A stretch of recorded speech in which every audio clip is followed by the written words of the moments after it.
Halo mahasiswa sekalian, apa kabar? Assalamualaikum warahmatullahi wabarakatuh.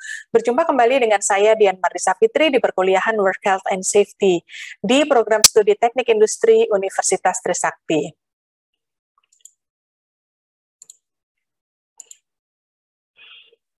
Pada kesempatan ini, saya akan menyampaikan materi mengenai iklim dan budaya keselamatan dalam organisasi.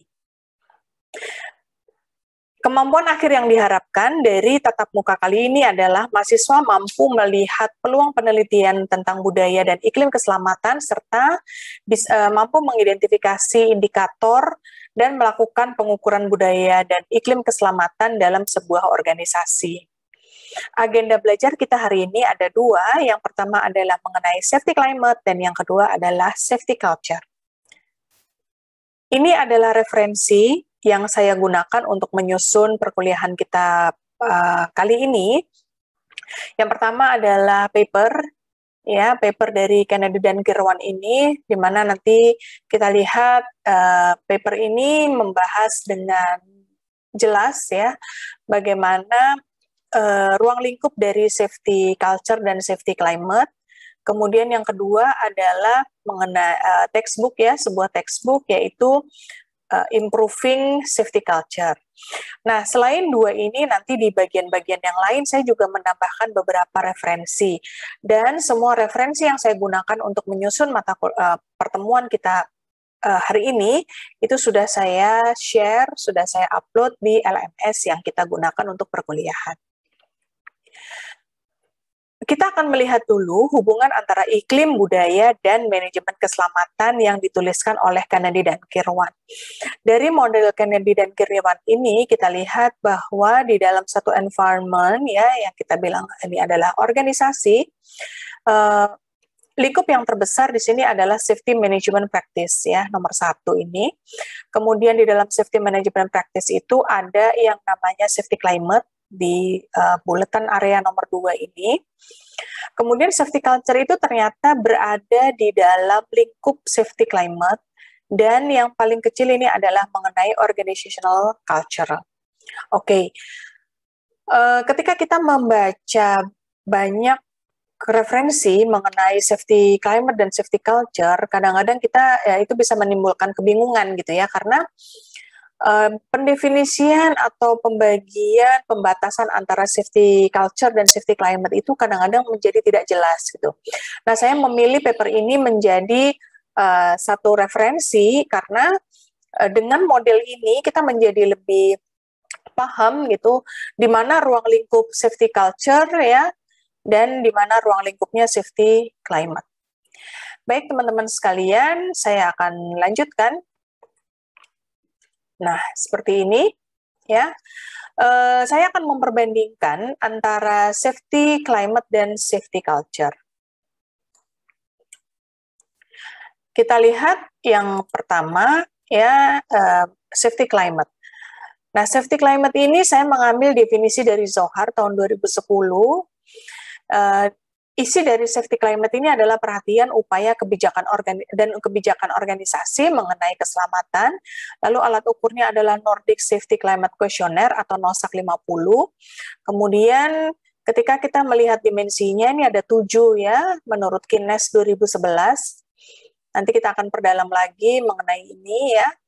Lalu kalau kita bandingkan dengan safety culture, definisi dari safety culture adalah nilai-nilai individu, nilai kelompok ya, kemudian sikap, kompetensi, dan pola perilaku yang menentukan komitmen, gaya, serta kecakapan terhadap pelaksanaan program safety dalam sebuah organisasi. Ini saya ambil dari definisi Golden Moon tahun 2000. Nah, alat ukurnya adalah SCEQ ya, atau the Safety Culture Enactment Questionnaire ya, ini cukup baru ya, lumayan baru karena dia dipublikasi pertama kali pada tahun 2017, di mana SCEQ ini memiliki 3 dimensi pengukuran safety culture. Yang pertama adalah strategic decision and ensuring safety, kemudian yang kedua adalah HR practices driving safety, lalu daily activities and behavior supporting safety. Baik. Kita akan lihat ya, yang pertama adalah mengenai safety climate. Ini adalah definisi yang sudah saya bahas tadi ya. Kemudian, nah, kenapa iklim keselamatan ini menjadi pokok atau menjadi objek penelitian dari banyak peneliti? Karena ternyata iklim keselamatan ini memiliki peran dalam memberikan pengaruh terhadap variabel safety yang lain. Nah, ini hasil dari studi literatur yang saya lakukan ya di penelitian sebelumnya, bahwa memang yang pertama ternyata iklim keselamatan ini memiliki pengaruh terhadap perilaku keselamatan, dan ini adalah referensinya. Ya, ini adalah 5 referensi terkuat yang saya temukan bahwa menegaskan bagaimana iklim keselamatan ini memiliki pengaruh terhadap perilaku keselamatan. Nah, selain memiliki pengaruh terhadap perilaku keselamatan, iklim keselamatan ini ternyata juga memiliki pengaruh pada pengetahuan keselamatan, motivasi keselamatan, kemudian partisipasi keselamatan, kejadian injury dalam satu organisasi, serta juga memiliki pengaruh terhadap pelanggaran keselamatan. Dan ini adalah referensi yang menguatkan dari hubungan ini. Nah, sekarang bagaimana cara mengukurnya ya? Tadi saya sudah menyebutkan bahwa kita bisa mengukur iklim keselamatan ini dengan menggunakan NOSAK 50. NOSAK 50 ini dasarnya adalah paper ini ya, jadi Nordic Safety Climate Questionnaire, a new tools for diagnosing occupational safety climate. Nah, paper ini dari tahun 2011, dari publikasi paper ini, itu kita mendapatkan ada 7 dimensi. Nah, mungkin itu kurang jelas, saya tampilkan dalam sebuah mind mapping ya. Dimensi yang pertama adalah safety management priority, commitment and competence. Kemudian yang kedua adalah management safety empowerment, kemudian management safety justice, worker safety commitment, lalu worker safety priority and risk non-acceptance. Kemudian ada di dalamnya juga safety communication, learning and trust in co-worker safety competence. Lalu yang terakhir adalah workers trust in the efficacy of safety system.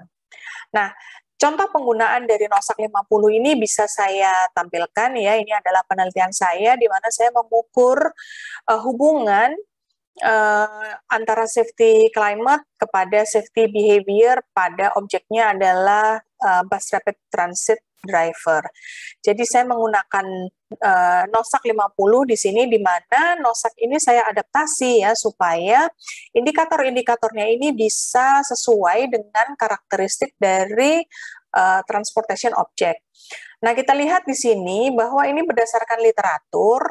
Ya, ini yang kita lihat ini ya, indikator safety climate ini SC1, 2, 3, 4, 5, 6, 7. Nah, ini adalah jumlah indikator yang terdapat dari paper Keynes tadi ya. Lalu saya adaptasi dalam penelitian saya melalui sebuah pilot study. Nah, setelah melalui pilot study, ternyata memang diperlukan beberapa penyesuaian ya. Misalnya pada dimensi pertama ini, SC1. Berdasarkan literatur itu ada 9 item pertanyaan, tetapi ternyata yang 2 tidak bisa dipakai, sehingga yang bisa dipakai untuk objek transportation, khususnya BRT, ini hanya 7. Kemudian di dimensi yang kedua ini, kalau di literatur ada 4, ternyata untuk BRT butuh 6, dan seterusnya, sehingga set pertanyaan inilah yang saya gunakan dalam untuk mengukur ya hubungan antara safety climate dan safety behavior untuk bus rapid transit drivers. Baik, sekarang kita lihat untuk teman-teman ya terutama yang akan melakukan penelitian tugas akhir, gitu, kita lihat tren penelitian safety climate ini seperti apa ya. Kita akan melihat tren 10 tahun terakhir. Nah, saya mencoba mencari menggunakan kata kunci safety climate ini ya, mencari publikasi pada 10 tahun terakhir ya dengan menggunakan kata kunci safety climate. Nah, ternyata saya menemukan ada 1926 hasil ya publikasi. Nah, ketika saya plot ini untuk mengetahui trennya, ternyata memang benar bahwa trennya meningkat ya. Di tahun 2011 itu sekitar hanya 100 ya publikasi yang menggunakan kata kunci safety climate. Ternyata di tahun 2021 itu meningkat ya 2 kali lipat lebih gitu ya, hampir mendekati 250 publikasi dalam 1 tahun. Nah, teman-teman sekalian, itu berarti bahwa memang kalau hari ini kalian akan melakukan penelitian mengenai safety climate itu masih cukup banyak ya, masih cukup up to date lah topiknya. Nah, ini adalah analisis network mengenai keyword safety climate pada publikasi di Science Direct tahun 2011 sampai tahun 2021. Kita lihat ya, ini dengan menggunakan FOSS-Viewer. Nah, dengan FOSS-Viewer ini kita tahu bahwa ada buletan atau lingkaran yang besar ya, semakin besar lingkarannya maka dia semakin padat gitu ya, semakin besar menunjukkan jumlah kata kunci ini digunakan. Nah, keyword ini menunjukkan bahwa bersama dengan kata kunci safety climate ini adalah kata kunci yang lain ya yang muncul bersama keyword dari safety climate. Nah, kalau kita lihat tren tahunnya ya, jadi warna-warna hijau ini menunjukkan tren tahunnya. Safety climate ini warnanya hijau ya, jadi sekitar di daerah di sini. Jadi masih cukup baru gitu. Nah, sekarang kita lihat untuk tren tahun 2001 ternyata ini muncul di sini ya. Saya cukup senang di sini bus driver muncul ya. Karena memang ranah penelitian saya ada di sini gitu ya. Kemudian adverse event ya dan lain-lain gitu. Jadi dengan menggunakan analisis FOSS-Viewer ini kita bisa tahu apa tren penelitian dari safety climate ini ya. Ternyata memang kata kunci safety climate ini masih cukup up to date ya, dia masih dibicarakan di tahun 2020, artinya setahun terakhir ini publikasi safety climate juga masih banyak. Nah, demikian mengenai safety climate, saya masuk kepada safety culture. Nah, ini adalah definisi dari safety culture, yaitu nilai-nilai ya, nilai individu maupun kelompok, kemudian sikap, kompetensi, dan pola perilaku yang menentukan komitmen dan gaya serta kecakapan terhadap pelaksanaan program K3 atau program safety dalam sebuah organisasi. Teman-teman sekalian, sekarang kita melihat bagaimana cara mengukur safety culture. Nah, saya menggunakan publikasi ini ya. Jadi dari publikasi ini kita bisa mempelajari apa ini ya contoh tools untuk mengukur safety culture. Nah, ternyata dari paper ini kita bisa belajar, kita bisa dapatkan bahwa pengukuran safety culture ini menggunakan dimensi, ya, menggunakan beberapa dimensi. Yang pertama adalah training program content, kemudian incident reporting system, kemudian orientation and safety rules and procedures, kemudian performance appraisal and safety promotion strategies, kemudian ada motivation pattern use, lalu information and communication system, dan leadership style. Nah, dari dimensi ini ternyata di breakdown lagi ya menjadi indikator-indikatornya. Kita lihat di sini, kalau kita mau menilai dimensi training program, maka kita akan melihat kontennya, kemudian abilities and skill to be acquired, ya melalui program ini kemampuan apa yang harus dibentuk gitu ya, dan seterusnya ya. Jadi setiap dimensi ini memiliki indikator-indikatornya masing-masing gitu. Jadi nanti kita akan menilai safety culture melalui indikator-indikator yang mewakili setiap dimensi. Nah, seperti itu. Kemudian yang kedua, tadi saya sempat menyebut ada SCEQ ya, atau Safety Culture Enactment Questionnaire. Nah, kita lihat di sini bahwa SCEQ ini memiliki 3 dimensi. Tiga dimensi pengukuran ya. Dimensi yang pertama adalah strategic decision ensuring safety. Kemudian dimensi yang kedua adalah HR practices driving safety. Yang ketiga adalah daily activities behavior supporting safety. Nah, cara memakai kuesioner ini adalah kita lihat ini ya, dimulai dari pernyataan yang ada di atas ini ya. To what degree is nuclear safety important in decision making process about the work? Jadi ini titik-titik nyambungnya di sini gitu ya. Tinggal kita gabungkan saja pertanyaannya. Nah, tetapi di sini mohon perhatian ya. Di sini adalah nuclear safety, artinya SCEQ ini dirancang pertama kali untuk nuclear industry. Nah, sekarang untuk objek lain apakah bisa diadaptasi? Bisa ya. Saya melakukan adaptasi SUIQ ini pada objek transportasi. Nah, teknisnya hampir sama dengan NOSAK 50 tadi ya. Dari publikasi ini saya akan memodelkan hubungan safety culture, safety behavior, safety knowledge, kemudian merancang rekomendasi peningkatan safety behavior melalui faktor safety culture dan safety knowledge. Nah, teknik yang saya gunakan adalah teknik statistik ya, multivariate analysis, yaitu structural equation modeling partial least square. Jadi SEM-PLS. Nah, di dalam penelitian ini saya akan menguji model hipotesis saya ya, di mana hubungan-hubungan ini, tanda panah ini menunjukkan hubungan pengaruh, dan ini saya dapatkan dari studi literatur. Jadi saya melihat paper-paper dari yang menggunakan kata kunci safety culture, lalu saya identifikasi apakah paper-paper tersebut menyebutkan bahwa safety culture memiliki hubungan dengan apa, memiliki pengaruh terhadap apa. Ternyata ini yang saya dapatkan.